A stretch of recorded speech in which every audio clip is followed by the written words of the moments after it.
Como les comentaba, Iván Alonso, tengo el gusto de poderlo presentar. Es nuestro Senior Strategic Consultant en Doctums. Tengo el gusto de poder trabajar con él.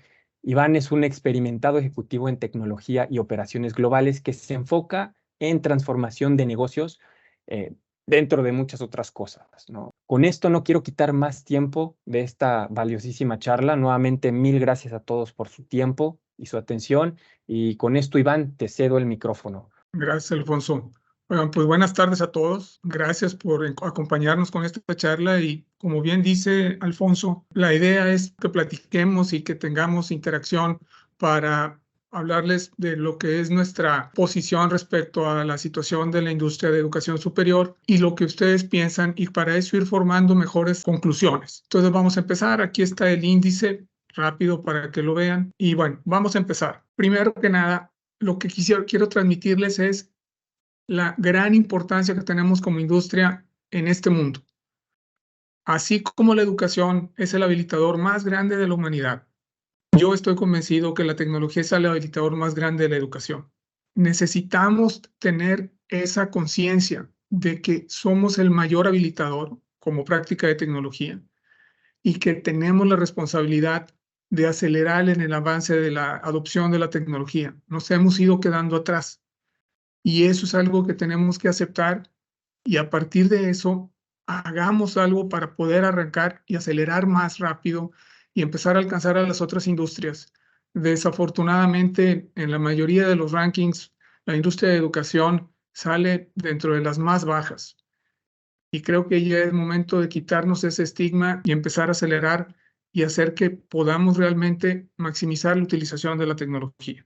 La educación lo merece, dado que es lo que hace que el avance del mundo. Y fíjense, dado esto de, aunque ya usamos mucho la tecnología de manera incipiente y todo, el gran problema que tenemos es que no hemos podido impactar realmente el proceso central, que es el de aprendizaje y enseñanza. Necesitamos poder encontrar vías para poder hacer que mejore la calidad del producto que ofrecemos o del servicio que damos. Y necesitamos poder encontrar formas que puedan ayudar a mejorar nuestro proceso. Somos de las pocas industrias que no hemos podido todavía impactar directamente el proceso con el que trabajamos. Déjenme platicarles rápido, y esto es nada más como anecdótico, pero creo que vale la pena entenderlo. Yo también lo acabo de descubrir y me impresionó.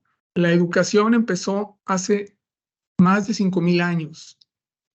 Yo también y algunos de mis colegas platicábamos y varios teníamos esa idea de que había empezado en la época medieval, en los años 500. No es así. Empezó 3,000 años antes de Cristo, en la zona de Mesopotamia. No creo que sea coincidental, pero ahí es donde inició la agricultura, que ese es el arranque del aprendizaje. Pero bueno, desde hace 5,000 años existe la educación. Y el formato de educación desde que empezó 3,000 años antes de Cristo, que es el que se llama de escuela tradicional, se mantuvo hasta el primer tercio del siglo XX. ¿Cuál es el concepto de la escuela tradicional? Son tres cosas. El maestro es el centro de atención, el alumno es una persona pasiva y su responsabilidad es absorber el mayor conocimiento que pueda. Así se mantuvo. Creo que muchos de nosotros, bueno, yo ya estoy viejillo, pero creo que muchos de nosotros, eso de que la escuela nueva, que se dice que empezó en el primer tercio del siglo XX, o sea, en 1900 y 1930, yo creo que en Latinoamérica se extendió un poquito más. Yo estudié primaria en los 70s y todavía era el mismo modelo. ¿Cuál es el cambio que pasó? Este es el primer cambio desde que se originó hasta ese momento. Cambió a ser, la escuela nueva tenía el concepto de que el alumno es el centro y el proceso es colaborativo y la idea es que también adquiera mayores competencias como pensamiento crítico para poder tener mayores habilidades. Es muy radical, pero es lo único que cambió hasta la mitad del siglo XX. Y luego, por último, y yo creo que fue a consecuencia de la pandemia, llegó la parte tecnológica y ahí fue donde pudimos acelerar, pero desafortunadamente, y tenemos que aceptarlo, fue a partir de una situación no deseada. Sin embargo, yo creo que este boost que pudimos hacer en la industria debemos de tomarlo y catalizarlo para acelerar, y perdón por seguir insistiendo en acelerar, que esa es la palabra importante, y empezar a ser más disruptivos para poder avanzar más rápido en la transformación. Antes de entrar a la parte técnica o la parte de tecnología, déjenme mostrarles una visión que tiene Gartner de cómo se ve la industria de educación superior en el futuro y sus escenarios. Y yo creo que eso es algo muy importante de tomarlo como una directriz estratégica para poder saber cómo vamos a hacer o cómo tenemos que enfocar nuestros proyectos o iniciativas de modernización o de transformación. Y vale mucho la pena, de veras, si pueden, compártanselo con el equipo de liderazgo. Esto es una de las cosas que deben de entender, que tienen que decidir en estos siguientes años para saber cómo van a enfrentar el mundo nuevo en el 2030 y estar mejor preparados. Miren, ¿cómo está ahorita la situación actual? Hay una tensión muy fuerte para la parte de educación superior, ¿sí? Con la parte de la pandemia, la bronca también de las finanzas, el cambio del grupo de personas que ahora están entrando para las nuevas universidades. Y esto los ha estado poniéndose a pensar de qué es lo que tienen que hacer. Y eso ha generado dos tensiones muy fuertes en cuanto a cómo creen que deben de enfrentar el futuro. Hay un grupo de universidades que están pensando que lo que se debe hacer es regresar a las prácticas prepandémicas, ¿sí? Ellos consideran que lo que se tuvo que hacer durante la pandemia fue algo que es específicamente para salir de ese problema y su idea es regresar a las bases y seguir como estábamos antes. ¿Cuál es uno de los problemas o de las amenazas que yo veo específicamente de este grupo de instituciones? Es que una buena mayoría son las más prestigiosas, ¿sí? Que consideran de que con todo el bagaje que tienen de tantos años y su reputación es lo suficiente para seguir viviendo hacia el futuro. Y por otro lado están las instituciones que creen que hay que reinventarse y que sí quieren utilizar lo que pudimos hacer durante la pandemia y a partir de ahí poder entregar un mejor servicio. Sin embargo, esto que es el proceso de transformación digital, ya acelerado por el concepto de lo que vivimos con la pandemia, normalmente la gran mayoría de las instituciones lo están haciendo de una manera empírica o sin un plan específico y por eso es de que la mayor parte de las iniciativas están fracasando. Hay un estudio de Ernst Young en donde dice que 7 de cada 10 iniciativas fallan en el proceso de transformación digital. Y pues sí, es muy cierto, dado la complejidad y la necesidad de orquestación de las diferentes iniciativas que tienes que hacer en ese proceso.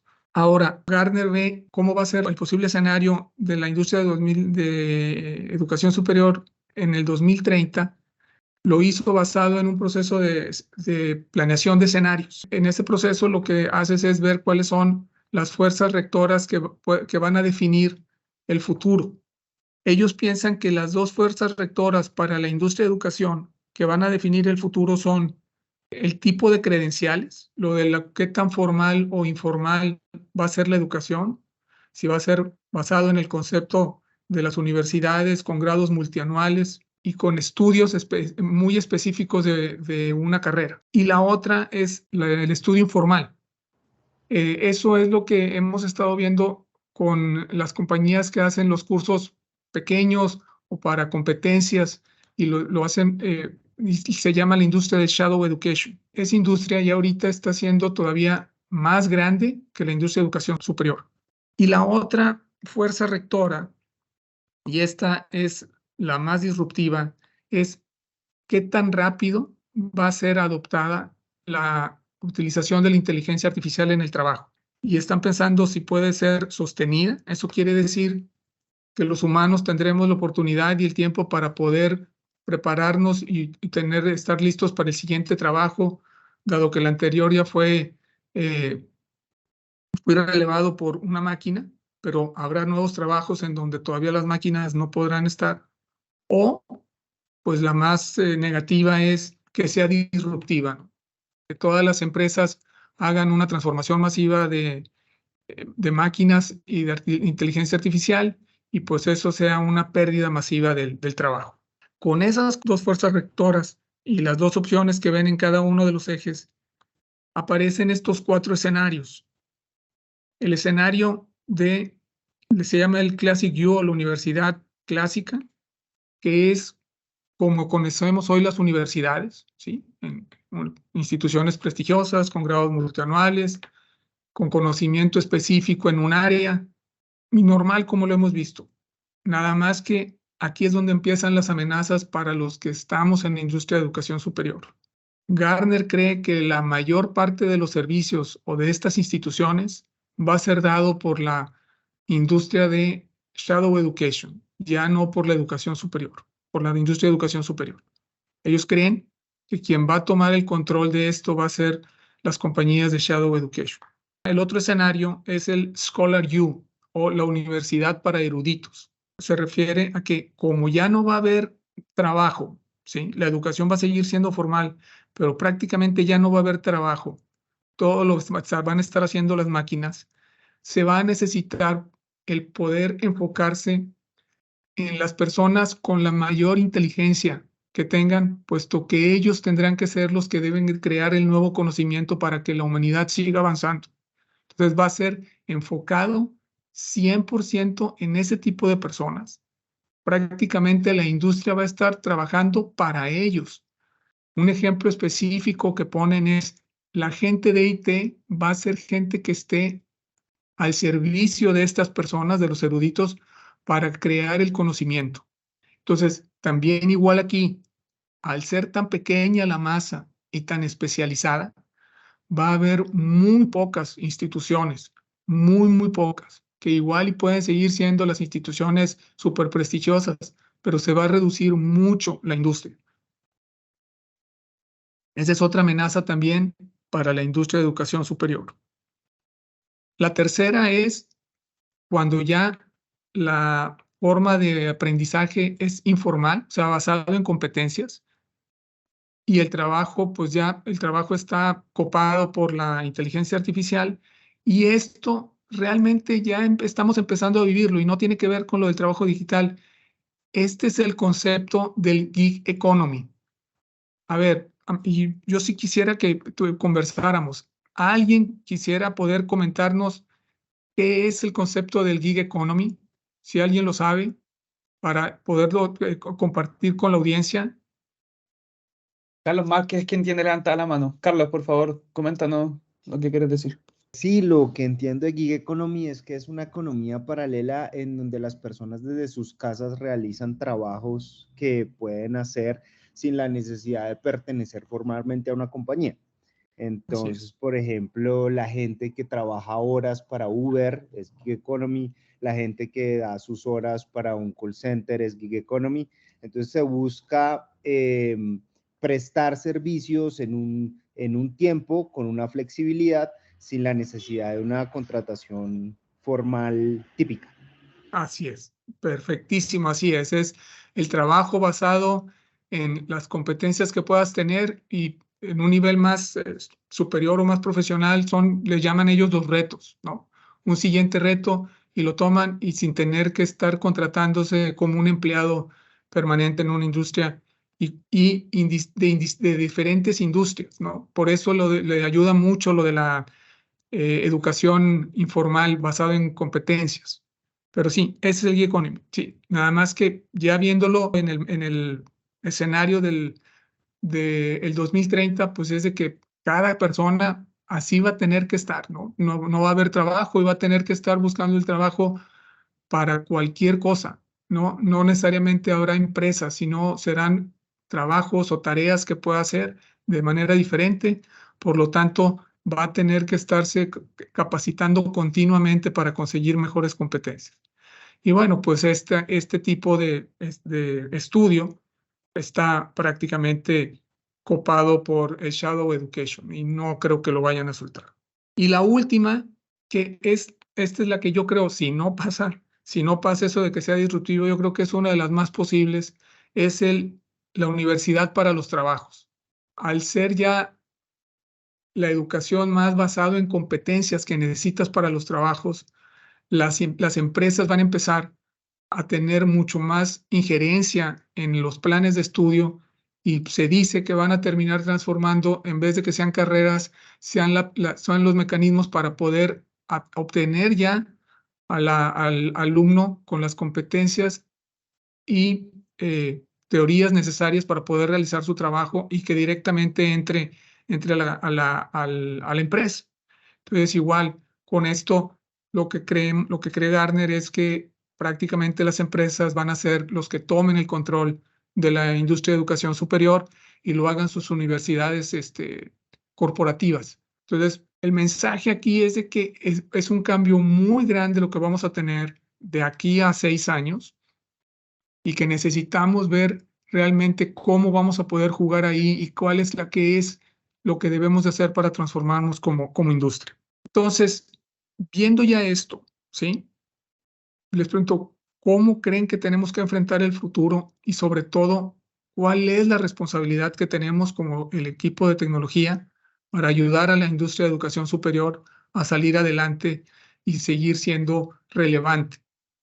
Creo que estoy seguro que muchos de ustedes están ya trabajando en iniciativas o proyectos de modernización o de transformación digital, ¿sí? Para sus industrias, ¿no?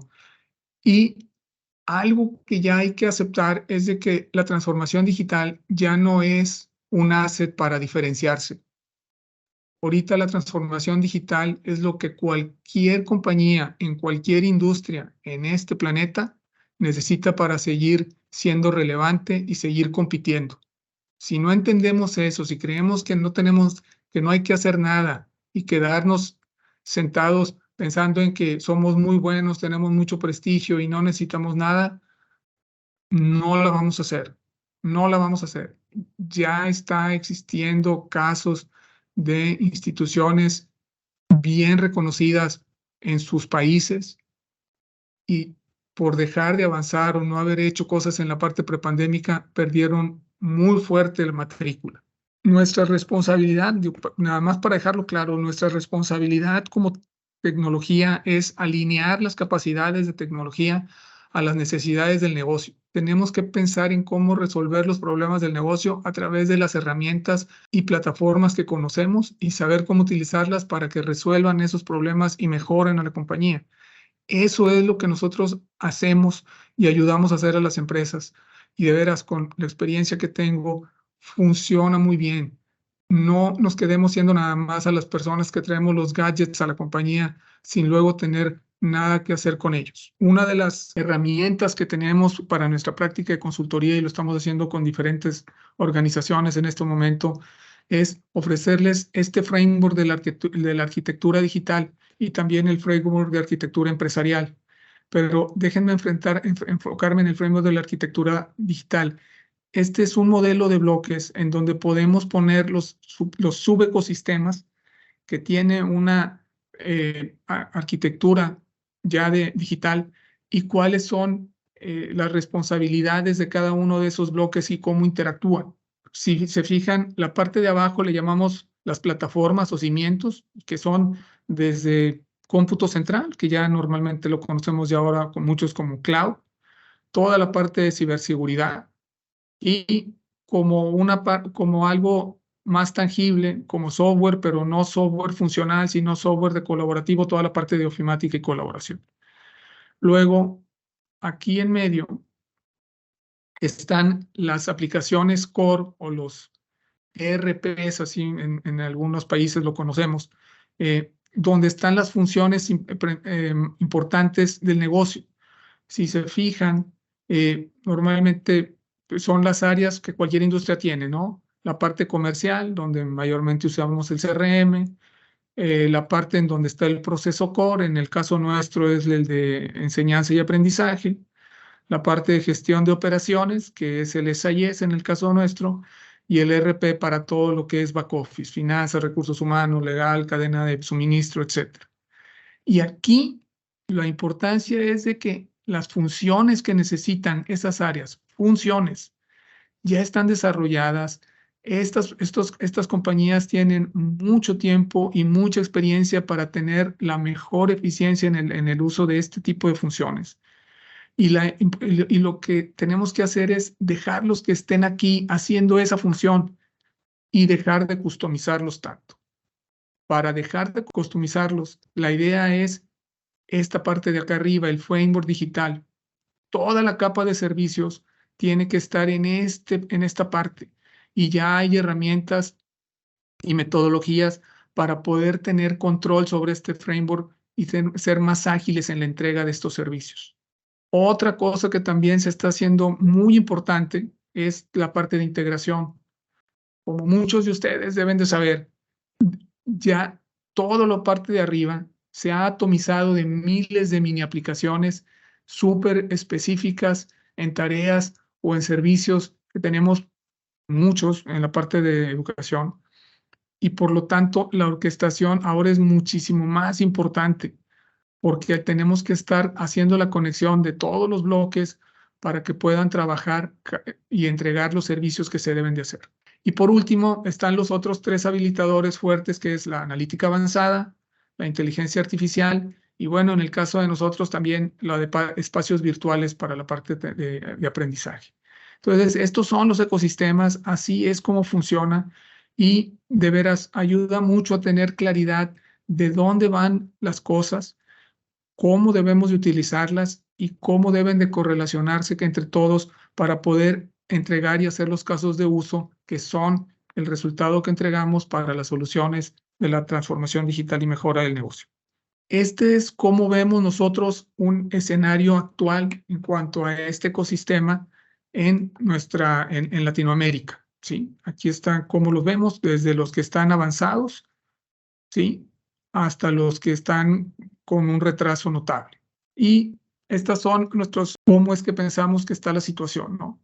Ahorita, en el robustecimiento de las plataformas core, la gran o una buena mayoría está haciendo su mejora ya muy clavado en la aplicación del SIS, ¿no? Las partes de CRM y LMS, al ser a lo mejor no tan críticas como el SIS para la mayoría de las instituciones, están un poco más avanzadas, sobre todo la de CRM.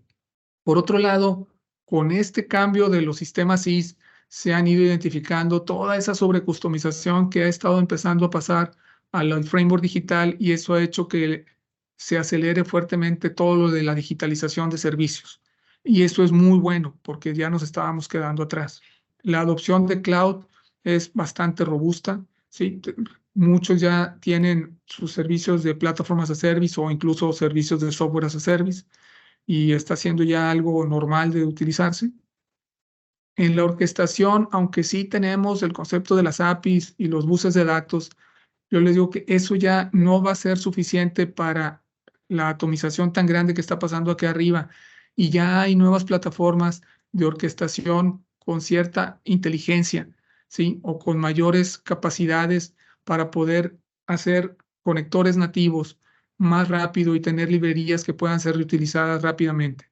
Y en el caso de analítica avanzada, aunque también ha avanzado o se ha mejorado bastante, todavía seguimos en la parte de pronosticación, ¿sí?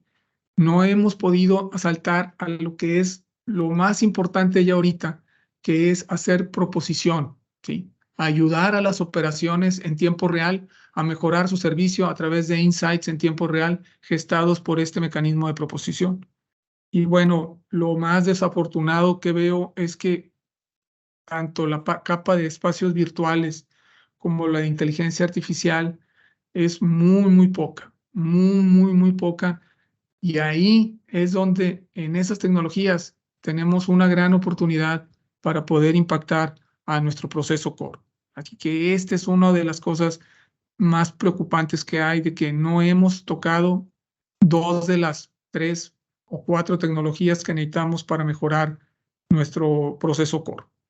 Y por último, en cuanto a las tendencias de la industria, yo he usado normalmente el Hype Cycle de Gartner, y ya salió el del 2023, ¿no? Y es algo bueno, porque miren, se aceleró bastante ya las iniciativas de inteligencia artificial, aunque apenas están en el pico de la ilusión, ¿no? Pero ya avanzó rápidamente Antes nada más había una o dos, ahorita ya son 6 y casi todas están orientadas a mejorar la parte de enseñanza. También los bloques con mayores tecnologías, los bloques con mayores opciones son las tecnologías de inteligencia artificial, de infraestructura, de LMS y de analítica avanzada. ¿Y qué creen? Estas son las tecnologías que debemos usar igual para poder impactar a nuestro proceso core. Entonces, esto ya es una buena noticia de saber que tenemos ya opciones para empezar a investigar y explorar y empezar a realizar esos casos de uso que nos den una idea de cómo podemos mejorar el proceso de enseñanza-aprendizaje. Lo de la tecnología de RPA, que es el Robotic Process Automation, aceleró fuertísimo de un año a otro, y yo espero que para el próximo año ya esté en la madurez total. Pero les recomiendo que vean esto como una opción. No es todavía de inteligencia artificial, pero sí de automatización de procesos específicamente para las áreas del back office. Es una muy buena oportunidad para mejorar la eficiencia en todas esas áreas. Algo que también es un mensaje para nosotros es: ya no hay ninguna iniciativa que tenga que ver con digitalización de servicios. Y para Gartner esa ola ya pasó. Y si estamos todavía haciendo eso, ya vamos tarde y tenemos que terminar para poder empezar a hacer las cosas nuevas. Otra cosa que yo creo que es bueno para nosotros como práctica es el concepto de Citizen Developer. Esto ya está maduro y creo que si lo sabemos usar y sabemos hacer un marco de gobierno, podemos sacarle mucho provecho, sobre todo para exponenciar el número de personas que puedan ayudarnos a todas las iniciativas de transformación. Una segunda pregunta: ¿alguien puede comentarnos el concepto de Citizen Developer para la audiencia, por favor? De veras, vale la pena que exploren esto y, si es posible, incorpórenlo a su compañía. Si quieren ¿Alguien de la levantar la audiencia? mano o simplemente abran su micrófono. Bien. ¿No? Bueno, Citizen Developer es el concepto de gente que no es de IT, sino que está en las áreas de negocio, pero que tiene la capacidad de poder desarrollar sus propias aplicaciones, ¿sí? Y no necesariamente teniendo que usar lenguajes de programación de low code, sino con aplicaciones normales. Una de las compañías que hizo muy fuerte eso fue la utilización, fueron los de Salesforce, que abrieron su código para que pudieras desarrollar otro tipo de servicios alrededor de la aplicación de Salesforce. Bueno, esto vale la pena. Si estas personas tienen esa capacidad y pueden ayudar a mejorar esos servicios, y nosotros le ponemos el marco de gobierno y las reglas que tiene que cumplir, de veras que funciona bastante bien. Llévenselo eso como una idea. Por último, no hay nuevas tecnologías todavía para lo de espacios virtuales. Hay una sola, que es lo del metaverso, pero pues bueno, eso ya se ha ido quedando atrás. Pero no ha salido casi nada de lo que es espacios virtuales. Y bueno, por último, yo he seguido este hype cycle ya desde hace varios años. Lo del metaverso y lo de el SaaS como software as a service ya se quedó estancado, así que muy probablemente pudiera llegar a quedar obsoleto antes de que llegue a la madurez. Así es como está la parte de tecnología, pero vale la pena que empiecen a explorar, aunque esté muy lejos, vale la pena que exploren y empiecen a ver cómo poder usar mejor la inteligencia artificial para el proceso core. Con esto, ya para cerrar, quisiera poderles transmitir las conclusiones que yo tengo con esto que vimos, ¿no? Pero la transformación digital ya inició desde la década anterior, no es algo nuevo, ¿sí? Y así que nos estamos quedando atrás. Aunque la mayoría de nosotros estamos todavía en el proceso de robustecer o fortalecer las bases, necesitamos ya dar el salto a la parte transformacional, ¿sí? Y hasta ahorita no hemos hecho nada de iniciativas que realmente impacten el proceso de enseñanza-aprendizaje. Ese es el gran reto que tenemos, ¿sí? Por lo tanto, los animamos a que pensemos en grande y que tratemos de ayudar a nuestra industria para que ya realmente podamos hacer un cambio radical en la calidad de la educación.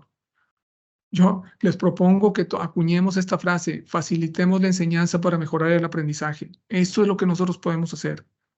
Para eso hay que innovar e innovar mucho, ¿sí? Nosotros podemos ayudarlos con la práctica de metodologías de innovación que funcionan, ejecutables, para poder hacer este tipo de cosas. No tengan miedo a ser pilotos. Empiecen a explorar, busquen la manera de tener capacidades para trabajar. Todos los equipos de IT en todo el mundo, y yo creo que en todas las industrias, está copado con el trabajo operacional y tiene muy poco tiempo para innovar. Fomenten la posibilidad de tener el mecanismo del modelo bimodal para poder ayudar con esto. Eso es lo que necesitamos para que la industria mejore y aceleremos también nuestro ranking en la parte de transformación digital, porque si no, nos vamos a quedar afuera de la competencia. El Shadow Education, que nació nativo así digital, nos puede comer. Ayudemos a mejorar y a mantener a nuestras compañías vivas, que son de muy buena reputación, y creo que es la mejor opción para todas las siguientes generaciones. Pues con esto cierro mi charla. Muchas gracias. Y bueno, pues listo. Si hay algunas preguntas o si no, abrir los micrófonos para conversar, Alfonso.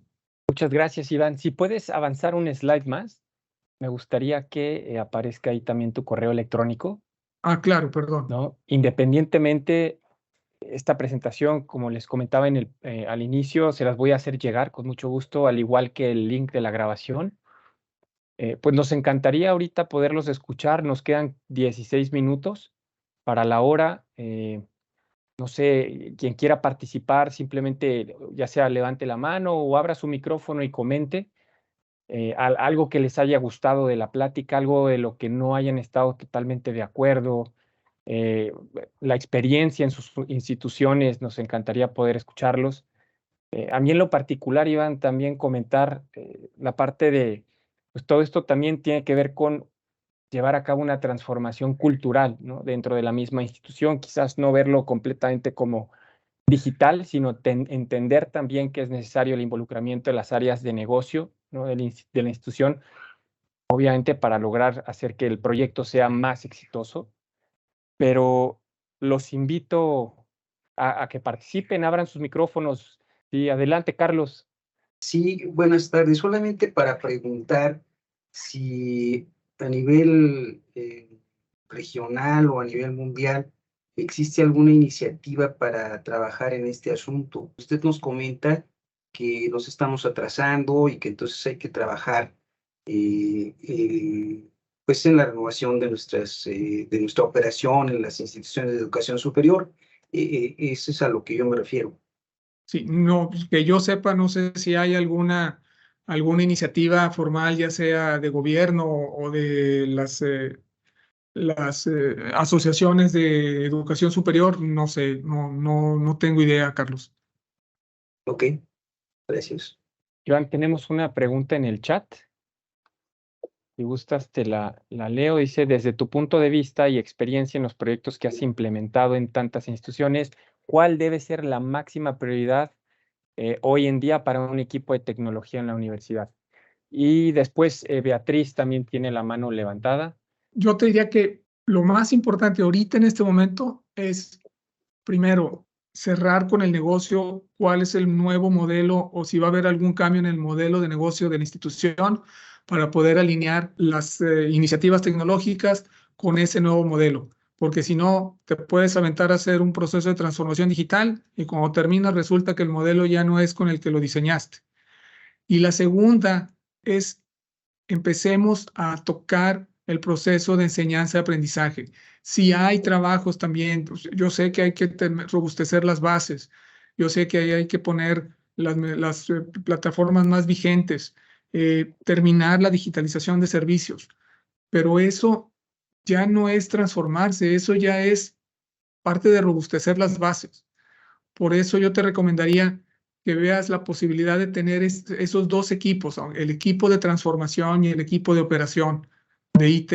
El de transformación no tiene que ser tan grande, pero alguien que pueda dedicarse a buscar esos casos de uso, a hacer pilotos y traer nuevas ideas.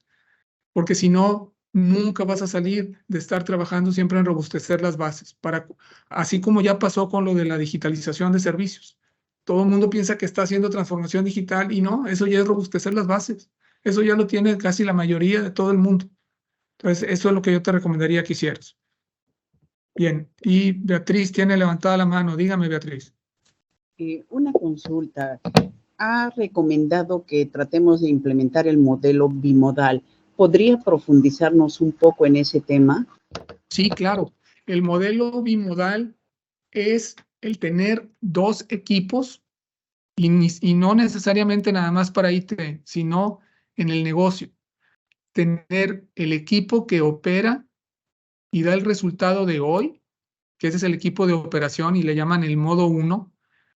Sí, y ahí es donde están todos los procesos de mantener las plataformas actuales, hacerles las mejoras que necesitan y mantener la operación para poder tener los recursos que necesitas para poder enfrentar el futuro. Y luego tienes al equipo 2, que es el equipo de transformación. Ese equipo no trabaja y no participa en nada del proceso de operación. Ese equipo lo que hace es, a través de la metodología de innovación, busca la manera de poder mejorar el modelo de negocio o incluso transformarlo para seguir siendo relevante y seguir manteniéndose en el futuro. Ellos están construyendo el futuro para los que estamos trabajando en la actualidad.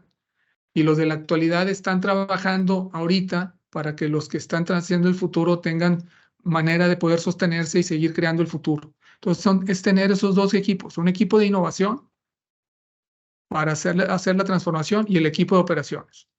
Gracias. Una consulta adicional. Desde su punto de vista, ¿cómo estaría observando a las universidades de los países de Latinoamérica en cuanto a la falta de estos equipos? ¿Por qué? Porque estamos hablando de realidades con una economía bastante, no llamémosles que no es una economía como los países que tienen avanzados. Exacto. La manera de enfrentarlo, yo lo que le diría es, tiene que demostrar que el equipo de transformación no es volver a contratar al mismo número de personas de IT que tiene ahorita. No, te aseguro que con pocas personas lo puede hacer, ¿sí? Con pocas personas lo puede hacer, bien preparadas y bien entrenadas. Pero el gran reto es que no las agarren para que luego las empiecen a meter a la operación porque ya necesitan más gente y ya esto no importa. No, que denle valor a poder tener a un equipo que esté haciendo investigación. Yo esperaría que en la industria de educación superior, donde la investigación es algo fundamental en la gran mayoría de las instituciones, deberían entender que eso, o debemos entender que eso es algo que sí podemos hacer. Sí, no vamos a crear conocimiento nuevo, vamos a buscar conocimiento, que es la tecnología, para poder aplicarlas y poder ver si podemos cambiar de manera radical o mejorar de manera disruptiva nuestro negocio. Sí se puede, de veras, Beatriz. Mire, ahorita en todas las engagements que estamos trabajando en Latinoamérica, en la parte de recomendaciones y que nuestros clientes nos están pidiendo, ponlo y ponlo porque sí lo voy a pelear, es lo del el modelo bimodal. Sí vale la pena pelear por él, de veras. Sobre todo, muéstrele a su equipo de liderazgo esto de los escenarios del 2030 para que vean que puede cambiar radicalmente en 6 años y si no lo investigamos, no la vamos a hacer. Iván, tenemos una pregunta en el chat de José C. Dice, ¿conoces alguna forma de hacer una evaluación del estado actual de transformación digital de mi institución? Sí, la respuesta es sí. Tenemos un assessment de madurez digital para poder hacerlo. Con gusto los ayudamos. Perfecto, gracias, Iván. Gisela Díaz, adelante. Hola, en este modelo bimodal que plantean, ¿dónde ven el tema de la gobernanza de datos? porque es claramente un punto fundamental, siempre está en tope de mira y, y de repente es difícil que las universidades visualicen el valor. Claro, claro. No, la gobernanza de datos está en el modo 1, en el modo de operación, pero olvídese del modelo bimodal. Lo de gobernanza de datos es una de las cosas más importantes del gobierno Exacto. de IT empresarial. ¿Sí? Ajá. Súbase tantito y mejor diga, oye, tenemos que tener un gobierno de IT, y dentro de ese gobierno de IT, uno de los más importantes es la gobernanza de datos. Es más, fomente que haya un equipo que sea gobierno de datos. Perfecto. Sí, y que sea un equipo de negocio, no un equipo de IT. Es un Nosotros somos modelo, habilitadores. exacto, es un modelo, a eso iba, porque transformación digital un poco más cerca, ¿cierto?, de la innovación y del negocio, IT más cercano a la operación, y el dato como que, o el esquema de datos, el modelo de datos se pierde un poco ahí, Híjole, porque sí, Gisela, dígales así de sencillo, es la toma de decisiones tiene que ser basada en datos. Y esto aplica exacto, a cualquier cosa. Para cualquier cosa, sí, hasta si me salgo temprano, lo hago ahorita, luego mañana. Todo es, si no lo hacen en datos, si lo hacen basado en suposición, van a terminar con un desastre. Entonces, así de importante es. Todas las tomas de decisiones están basadas en datos, quieras o no lo quieras, te des cuenta o no te des cuenta. Así que vale la pena tener bien la gobernanza. pero si hablamos de un responsable, ¿lo ves más cerca del grupo de negocio o del grupo de IT? No, del grupo de negocio. Tiene que ser alguien del grupo de negocio. Muchas gracias. Iván, tenemos una pregunta de Miroslava, de Miros. Dice, ¿cómo sería la relación entre el equipo de transformación digital y el equipo de operación para que no terminen cada uno por caminos separados? Si quieres contestar esa, y hay Sí. otra pregunta también de Miroslava después. Miros, está bien sencillo. Los dos están en el equipo de IT. El jefe es uno. El jefe es uno. O está, ya si lo hacen más grandote, el jefe tendría que ser el rector. ¿Sí? Pero normalmente queda más apalancado con IT y lo que tienes que hacer es eso, tienen que estar coordinados en cuanto a qué están haciendo, sobre todo los del equipo del modo 2, decir a qué se están enfocando y por qué se están enfocando en eso. En la parte de nuestra metodología de innovación, una de las cosas importantes que ponemos es de que la innovación tiene que ser transparente en todo momento. Este equipo que está construyendo el futuro y que todo el mundo piensa que lo está haciendo en lo oscurito y que no lo puede platicar que nadie, que porque son secretos de Estado, no es cierto. Tienen que tenerlo abierto para las otras partes interesadas. Sí, si hay cosas de propiedad intelectual y eso, pues ya es algo diferente. Pero el saber qué están haciendo y que está alineado con lo que quiere el negocio y por lo tanto la gente de operación tiene que aceptar que se va a transformar para llegar hacia allá, es a partir de mucha comunicación. Y la otra Iván, pregunta, la otra pregunta es, ¿y qué características deberían de tener los miembros del equipo de transformación digital? tiene que ser gente innovadora, gente que le gusten los retos, gente que les guste investigar, gente que no le tenga miedo a fracasar, porque va a haber muchos fracasos, pero con una que le pegues, haces rico el negocio. Entonces, lo más importante, tiene que ser gente más orientada a la parte de crear, de emprender, pero también se pueden formar, Miros. Tenemos una metodología de implementación de la innovación y con eso puedes ir generando las prácticas y las capacidades y el entender por qué se puede hacer.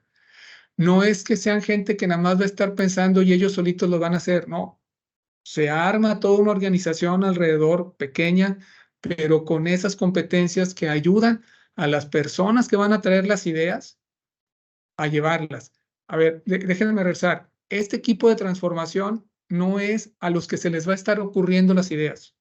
Este equipo de transformación lo que va a hacer es andar cazando ideas que puede traer cualquier empleado de la institución o que lo hayan visto de fuera y a partir de ahí, con su mecanismo de innovación, empiezan a ver cómo hacerlo hasta sacarlo como producto. Son habilitadores con una metodología. pero hay que abrir las ideas para todos, no es nada más para ellos. Muchísimas gracias. No tenemos por ahora más preguntas. Por respetar el tiempo de todos, quiero dar ya por concluido este webinar. Iván, muchísimas gracias. Muchísimas gracias a todos y espero que tengan una excelente tarde.